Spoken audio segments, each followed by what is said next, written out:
en y faisant attention. Mais effectivement, si elle ne passait pas, on aurait construit la capitale autour. Un jour, come tornava un cop de mai al pus, s'avisait que la lagrammeuse masca jamais l'avait pas merceggiata de sa bontat, perché son frère era stat garit per aquel masca. Era qui che si demandava ce che fallait faire per acco, quand veguet arriba per lo cammin del clapas, un pauvre homme, un mendicaire rugnos, peius, tout rabinat per lo soleil che li venguet. Tu maisela, vese din vostres uels, tout lo bon de vostre cor. Tout le monde m'accusait, je perdais que si vieille, pauvre, mitat rabinat per lo fioc de las garrigues et dal surel. Baiasme per caritat qui per me sostene. De segur que la Catarinette li aduguet un floc de pa, un tros de lard et també un pau de vin per mettre dins un flasco.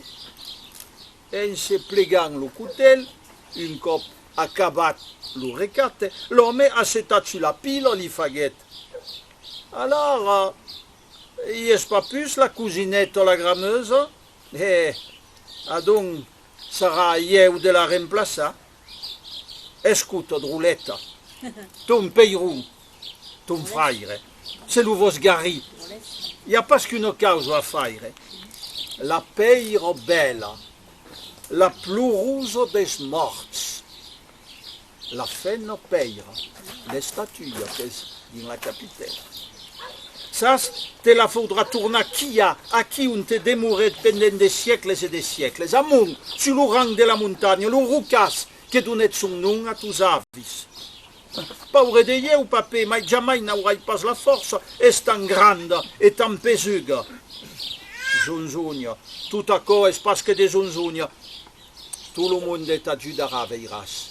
Qui t'amène la garrigue, t'ajudera. Adieu, nieta. Et oui, un jour, comme elle revenait au puits, elle s'est aperçue que elle n'avait jamais remercié de sa bonté cette salamandre sorcière qui l'avait aidée pour la guérison de son frère. Elle était là à se demander ce qu'il fallait lui dire quand elle voit arriver sur le chemin un pauvre homme, un train de misère, un mendiant, dépenaillé, tout brûlé par le soleil, qui lui dit « Mademoiselle, je vois dans vos yeux toute la bonté de votre cœur. Tout le monde me chasse parce que je suis vieux, pauvre, à demi brûlé par le feu des garrigues et le feu du soleil. Donnez-moi par charité quelque chose pour me soutenir. » Bien sûr, Catherinette lui a donné le morceau de pain, la tranche de lard et un peu de vin pour mettre dans sa gourde. Et au moment de plier son couteau, une fois le repas achevé, l'homme s'assied sur le rebord du puits, l'oreilleissette, la margelle du puits, et puis il lui dit « Alors, elle n'est plus là, la petite salamandre sorcière, hein?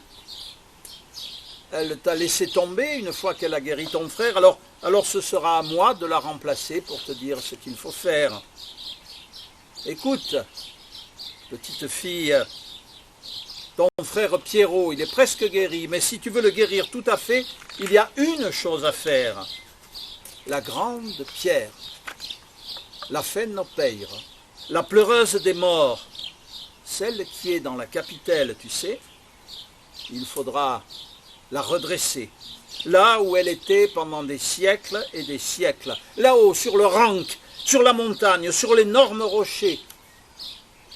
Pauvre de moi, grand-père, mais jamais je n'en aurai la force, elle est si grande et si lourde. Oh, ça c'est rien du tout. Quelqu'un et tous vous aideront. Et Caïnca, il a continué son chemin à travers les garrigues. Eh bien, maintenant, vous avez tous compris la fin de mon histoire.